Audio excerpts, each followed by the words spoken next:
Good morning. Happy Monday, all empathic, sensitive souls. I can't believe it's already Monday. Where did the weekend go? I know it goes way too fast. Well, over the last couple of weeks, we've been discussing how you get stuck in your emotions. What does it feel like to be stuck in your emotions? A lot of times it's just a persistent sadness or anxiety or a specific emotion. Anger management, ring a bell with anyone? Lack of motivation, overthinking, physical tension was last week. This week I'm talking about emotional numbness. You know, that sense of detachment or numbness where you feel disconnected from your emotions. You're unable to really fully experience joy, sadness, excitement. I have that problem. I don't know what you want to call it. But I think for me, it's because I feel so deeply. And as a kid, being so highly sensitive, I was always made fun of and told I was a big crybaby. And I cry too much. You cry at everything. I do because I feel it deeply. Happiness, joy, sadness, frustration, anger. I'm in it. So I try not to feel so deeply because then I'll cry. If I'm at work and I have to talk with my boss, I have to psych myself out and calm myself down so I don't cry because I get so frustrated because no one listens that it comes out in tears. And then I have to walk away because it's I'm frustrated, you're not listening to me, you're not hearing me, and for me I cry because that's my emotional release. As I heal myself and I work on healing myself, I find that I can enjoy some emotions a little more deeply without the tears. And for me, that's a win win. So I asked the internet, what do we do with emotional numbness? How do we work on getting over that? And of course, it goes right back to everything we've been talking about over the course of the last year. Acknowledging your numbness, recognizing, yeah, I'm detached from that scenario. And sometimes it's good to be detached, but not all the time. When you're watching your nieces and nephews or your grandkids or your kids playing and you just sit there and you stare at them and you're just totally vacant, you, to be engaged and enjoy with that laughter and the giggles, it's an amazing part of being human and feeling and enjoying the journey. Another step is, again, practice mindfulness. Being present in the exact moment and seeing what's going on around you and engaging in it. And then, of course, the old physical activity that really gets, the blood pumping, and you can't help but be present when you're physically active. For me, it's so I don't trip over something and hurt myself. So I have to be very conscious of where I'm stepping, what I'm doing, where I'm going. A lot of times you can journal your feelings about how you're feeling, why you're numb. And it can help uncover these persistent feelings underneath that you don't really acknowledge or want to acknowledge, because sometimes they're scary feelings. Reach out for support. Talk to someone. Talk to a friend. Find a support group. Practice self-compassion. We've talked about this before. Be your own best friend. Give yourself grace. How about something creative? Doing things creative, get the juices flowing, get you in the present moment. And the normal reconnect with nature. You can't help but be present in nature. Focus on small joys, the small things, so the big things don't overwhelm you as much.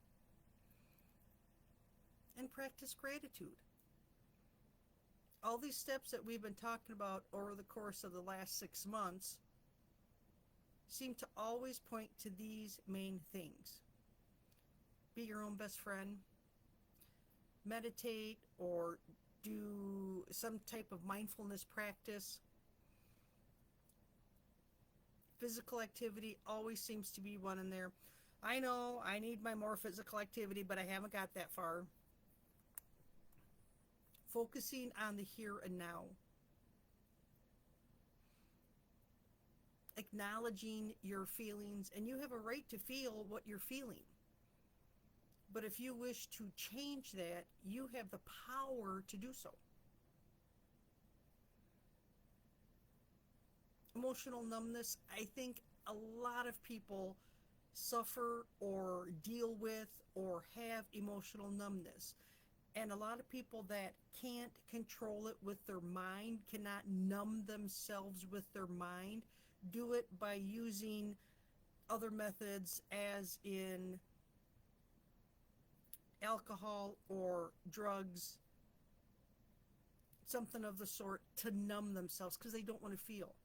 I think more people are empathic and feelers, and they're scared of those feelings, and they've been taught they shouldn't feel.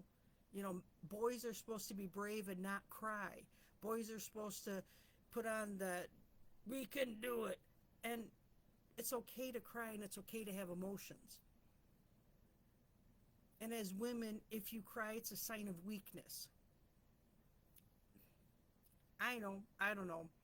I think it's a big conspiracy about pushing women down, but that's a whole nother topic for a whole nother day.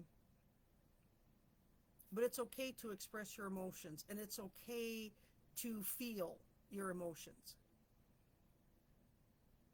And there's times where, especially during grief, where a person goes numb because it's so much emotion that you can't process it, you can't feel it, so you go numb.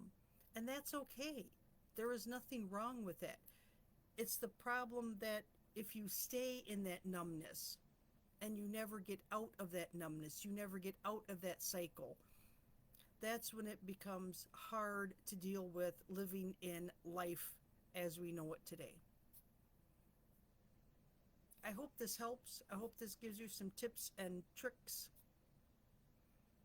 Good morning, Mariette. Oh my gosh, I finally can see the comments. This is a miracle. I'm so excited. See, I'm living in my emotion right now. Woohoo! It is entirely possible, especially for men of that generation, that my dad was the same way, not allowed to show emotion. And I think because if you showed emotion, that could be used against you, especially if you were in the military. My dad was a Marine, and you didn't show emotion. Towards the end of his life, he was very, how do I want to say this? He was an empath also, which I never knew. It's like, why didn't you tell me years ago? But again, it could have been used against him. He would have been made fun of, and guys didn't do that. Now we jump to my great nephew, who is 13, and he's okay with showing his emotion, and he is okay with telling you exactly how he feels. Yes, it gets him in trouble a lot at school, but he is okay with who he is, and he is okay with crying when he's frustrated. Now, does he do it at school? That I don't know. But around family, yes, he does.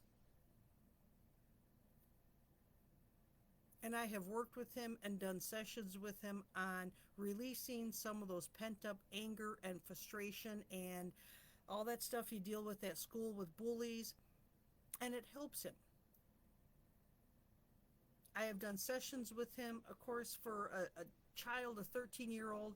We do very short sessions. And he usually stays with me over the course of the weekend so I can keep an eye on him.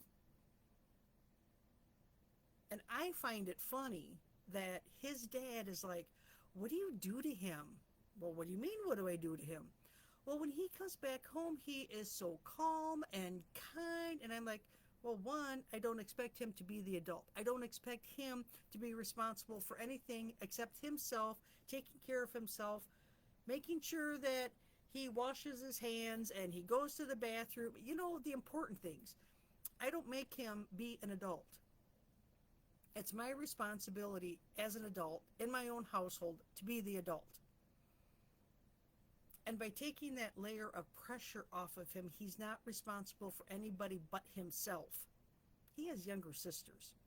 I, being a younger sister, I can imagine what he goes through. But it takes that load of pressure off of him, and he can be himself and he can relax out when he's with me. It gives him a break from all the responsibility. I hope some of this information helps. I'm trying to practice the mindfulness. I use my breathing techniques. I use my tapping techniques. The next 2 weeks will be very, on one hand, it'll be very stressful at work because we're going to be very busy because we are a person short. She is on vacation for a couple weeks. On the other hand, her being on vacation for a couple weeks is going to be amazing because it will give us a breather from some of the negativity and some of the angst that she causes, and I am so excited to not have that level of pressure on me also. I hope that the rest of the week goes great for you guys. I'm going to stop in on Wednesday and see how everyone is doing. If you're practicing any mindfulness, if you're practicing any journaling, me journaling, my hand gets tired because I've been typing for so many years. I can type faster than I can write, and if I write, I can't even read my writing. So I usually do typing if I'm going to journal. And sometimes it helps because it makes you stop and think about what am I truly feeling at this moment. Let me know if any of these tips and suggestions work for you. Keep me posted. As an intuitive emotional healer, I am more than happy to work with you. If I can help a 13-year-old young man get through the trials and tribulations of dealing with bullying at school, I don't think there's much that I can't cover, but you never know. I am up for the challenge. Take care, everyone. I will talk to you on Wednesday. Bye for now.